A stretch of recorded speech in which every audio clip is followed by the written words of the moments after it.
give thanks for all the people who loved me when I was most unlovable. As a kid, of course, I don't have a good grasp on this, but I gather that I was depressed much of the time. And I could be irritating and neglectful.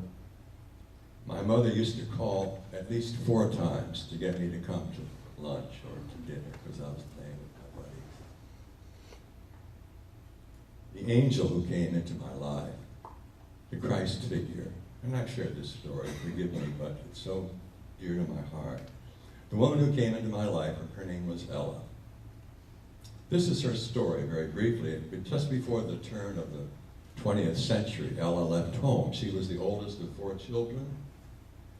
She realized that given the budget of the family, how poor they were, that it would help things if she would just move out. So she put all of her belongings in a little satchel and began to walk the rural roads of Maryland until she found her way to my grandfather's farm.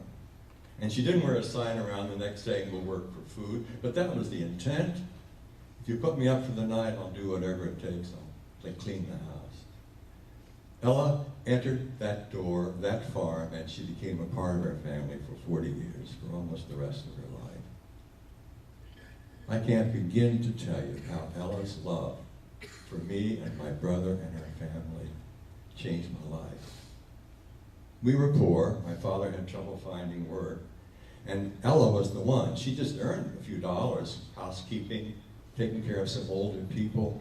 But she was the one who bought my brother and me our first set of roller skates. Now we no longer were excluded from the games of hockey that were played on the pavement in front of the post office. We were in there because we had these skates. And it was Ella who bought my brother and me our first suit of clothes, corduroy. The knickers coming down below the knee and the argyle stockings coming up above. And when we walked out of that store, we had to wear the new suit. We couldn't just take it home. We walked out of there like a marching band, the corduroy rubbing, flum, flum, flum, flum. I still remember that. Later, when I had children, and we were ready to leave to go back to Boston or wherever, it was Ella who pressed quarters into my palm and said, "Now you stop every 100 miles or less and give these children some ice cream or some refreshment." I will never forget one day when Ella was sweeping the sidewalk in front of our house. Right across the street was a Blue Light Tavern. Isn't that a great neighborhood to grow up? My brother and I didn't have a playground, so we were playing marbles on the sidewalk in front of the tavern. This was like 4 in the afternoon. And suddenly out of this door came men who had been drinking far too much. They were staggering. And they loomed over us with these threatening shadows. And one of them looked down and said, "You kids better watch it or we'll step on you." Words to that effect. I don't know how Ella got from the other side of the street as quickly as she did, but in all my life, I have never seen anyone brandish a broom like a weapon. And this little woman, barely 5 feet tall, putting to flight 3 giants. At some level, from that moment on, I knew that I had a guardian angel in my life.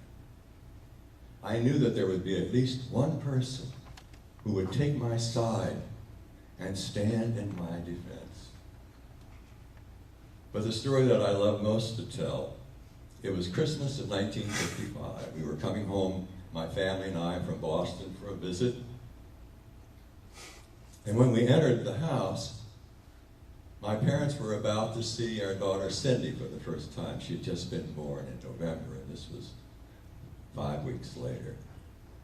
And I knew what they would do, and they didn't let me down. My parents swooped down on the little girl who had just been born, and they surrounded her with their love and their attention. And suddenly I noticed that Ella was not in the circle of adoration. I turned, and there she was, kneeling on the floor, with an arm around the waist of the 2 older children. She was giving them, not the baby, her undivided attention.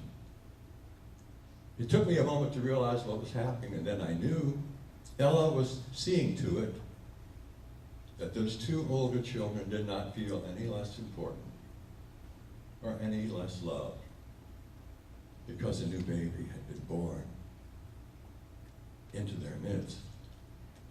Across the years of my ministry, I have made it a point, whenever going to a home where a new baby has arrived, I remember Ella, and I always spend time first with the older children. The infant won't know the difference, but I want to do what I can to see that those older children do not feel any less loved,